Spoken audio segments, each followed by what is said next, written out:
The ostensible reason, of course, has been that the government of former Prime Minister KP Oli, who has just resigned today, his government had banned social media apps on the grounds that they were not complying with Nepali law. Right. I think this was a foolhardy decision. It could have been better handled. Obviously, foreign companies have to comply with Nepali law, but instead of banning these apps outright, some other via media should have been found. Because, one third of Nepali citizens live abroad. They use basically social media apps to stay in touch with their families.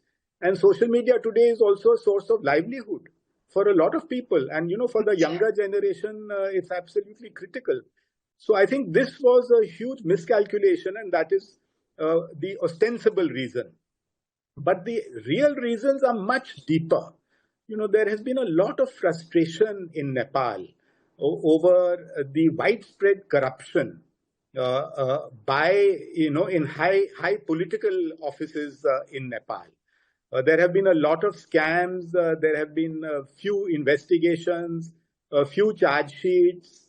Little action has been taken, and there was a feeling that, there is impunity in the system, and if you have a high position, you can get away with anything.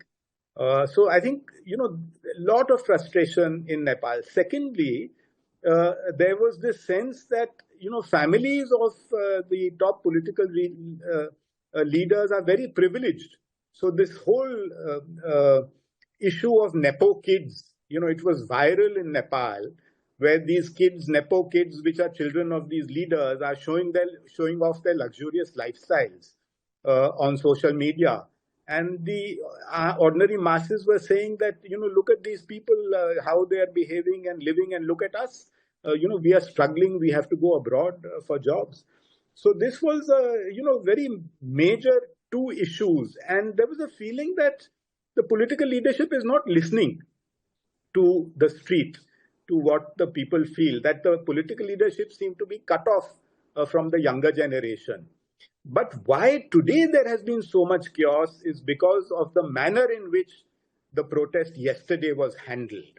The fact that, 19 or 20 young people, between the ages of 15 to 20 were shot dead.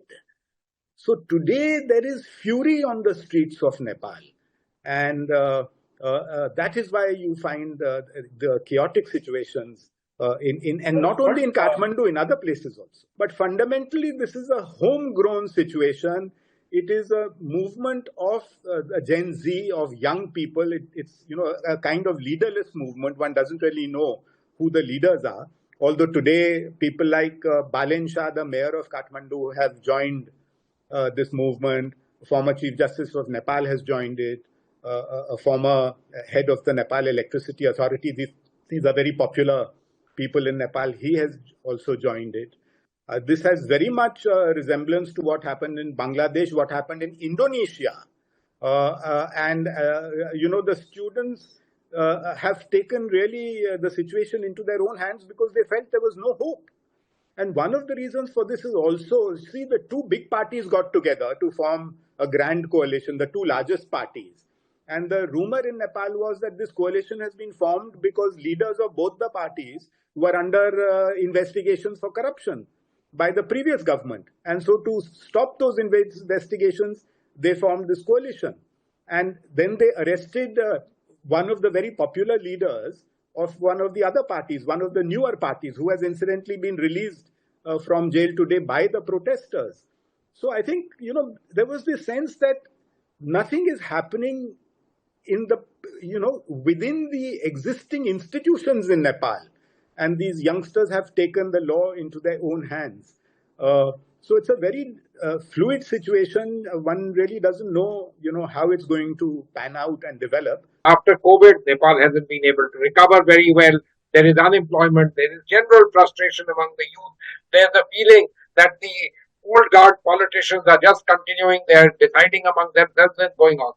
In the midst of this, when you do something as drastic, which is so important for Nepal, which is essentially shut down social media, obviously people will come out, they will protest.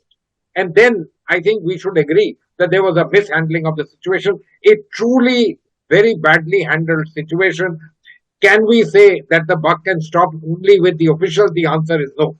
Nepal is a relatively small country. The happenings triggered off in Kathmandu, in the heart of the city. The responsibility has to be taken politically. There were mayoral elections in Kathmandu some years back, and it wasn't Mr. Oli's party that won. It wasn't Mr. Sher Bahadur Dioba's Nepali Congress that won, but an individual, Balan Shah, who was an ex-rapper. He won with an overwhelming majority. And like, so this particular thing is something that the politicians needed to well aware of, be empathetic, and I believe that the engagement of the political class requires, of course, people are talking about change, etc.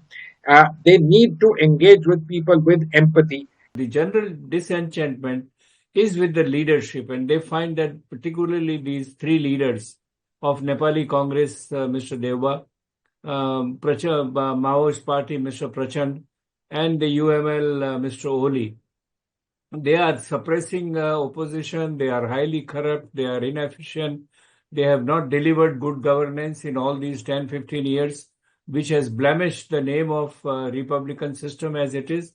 So I think that was the main reason. No, future, if Balen Shah really takes over, I don't know, still the communication gap is there.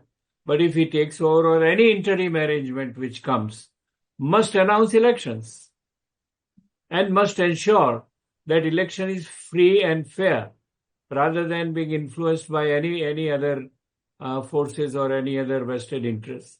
So if these two things happen, then people would decide who they should be governed by.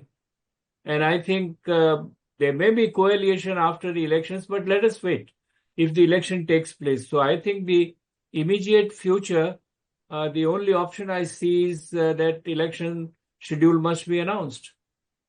As soon as the interim arrangement is put in place, that interim arrangement should try and schedule the elections, announce it, and hold it as honestly as possible.